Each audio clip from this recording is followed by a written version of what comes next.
गायत्री देवी ने जब अनु की कहानी सुनी, उसको सुनने के बाद उसे बहुत ज़्यादा शक होने लगा कि राजनंदिनी और अनु के बीच में कोई ना कोई तार जुड़ा हुआ है। क्योंकि अनु का जो सपना था, वहाँ पे वे गोपाल और पुष्पा सोचते हैं कि आज अच्छा दिन है, ये सारी बात हमें इन लोगों को बता देनी चाहिए कि अनु के साथ क्या होता है बार बार।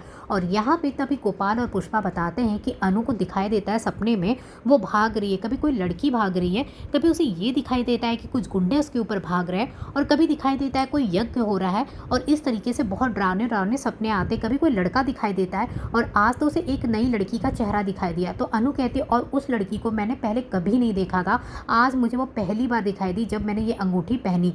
यहाँ पे गायत्री माँ बहुत ज़्यादा शॉक्ड हो जाती कि अनु जो कह रही है उसको सुनने से तो ऐसा ही लग रहा है कि जैसा राजनंदिनी के साथ हुआ था। राजनंदिनी की मौत ऐसे ही हुई थी, वो भाग रही थी, कुछ गुंडे उसके पीछे भाग रहे थे और इस तरीके से उसे किसी ने जान से मार दिया था, और वही सब उसे दिखाई देता है।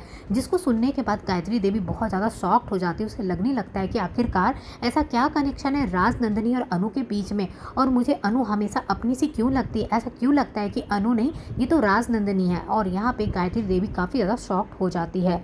दूसरी तरफ देखेंगे, मीरा बहुत ज़्यादा गुस्से में दिखाई देती है, क्योंकि मीरा ने जलंधर को एक काम करने के लिए दिया था। वो जो गायत्री देवी ने उसे जो हार दिया था, वो चाहती थी कि वो हार वो लोग चुरा ले, जिसकी वजह से वो हार पहनकर ना आए और ये इंगेजमेंट ठीक से हो ही ना पाए। जब वो हार ही नहीं रहेगा तो अनु परेशान रहेगी और इंगेजमेंट में नहीं आएगी। पर ऐसा कुछ भी वो लोग नहीं कर पाए। यहाँ पे जलंधर ने जो प्लान किया था वो भी फेल हो जाता है। मीरा कहती, तुमसे एक छोटा सा काम नहीं हुआ और तुम चले यहाँ पे अनु और आर्या की शादी को रोकने के लिए।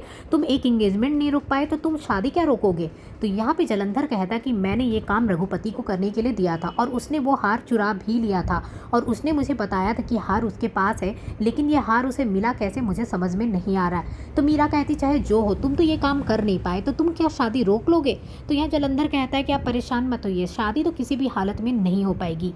दूसरी तरफ देखेंगे कि जो सिद्धि माता के साथ वो लड़का है जो राजनंदिनी का भाई है, हर्षवर्धन का छोटा भाई है, अब वो भी यहाँ पे बहुत परेशान हो रहा है कब वो इस घर में वापस आएगा, कब वो अनु से मिलेगा, क्योंकि वो अनु की केयर करता हुआ दिखाई दे रहा है और अनु को भी सपने में वो लड़का दिखाई देता है।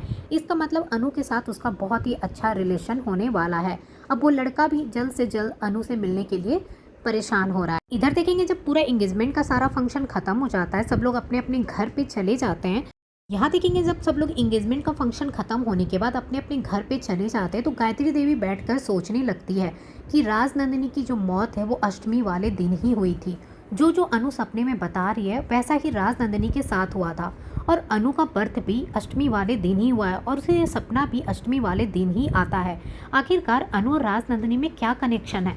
यहाँ पे उसे कुछ ना कुछ डाउट होना स्टार्ट हो जाता है और वो बहुत परेशान होने लगती है कि मैंने जैसे ही राजनंदिनी की अंगूठी अनु को दी तो वो बेहोश क्यों हो गई, ऐसा क्या हो रहा है। अब यहाँ पे जो गायत्री देवी है वो अपने आप में ही सोचती रह जाती है। दूसरी तरफ देखेंगे कि सिद्धि माता के पास वो जाएगी और सिद्धि माता से पूछने की कोशिश करेगी ये सब क्या हो रहा है, कुछ भी ठीक नहीं हो रहा है, बार बार कुछ ना कुछ अड़चन आ रहा है। तो सिद्धि माता कहती है कि तुम परेशान मत हो, ऐसे ही अड़चन तो आएंगे शादी में, पर ये शादी ज़रूर होगी, क्योंकि शादी जो है वो भी अष्टमी वाले दिन हो रही है। तो यहाँ पे लगता है कि गायत्री देवी को हर चीज़ अष्टमी वाले दिन क्यों क्यों हो रहा है, आखिर अष्टमी वाले दिन से ऐसा क्या कनेक्शन है। अब वहाँ पे देखेंगे कि बहुत जल्द जो राजनंदिनी अब अनु को बार बार दिखाई देना शुरू हो जाएगी, और आज आपने देखा है कि राजनंदिनी की एंट्री हो चुकी है। तो अब अनु को धीरे धीरे राजनंदिनी की याद आएगी, और राजनंदिनी की जो कहानी है उसके साथ क्या हुआ था, कैसे हुआ था, वो सब कुछ अब हमें देखने को मिलने वाला है।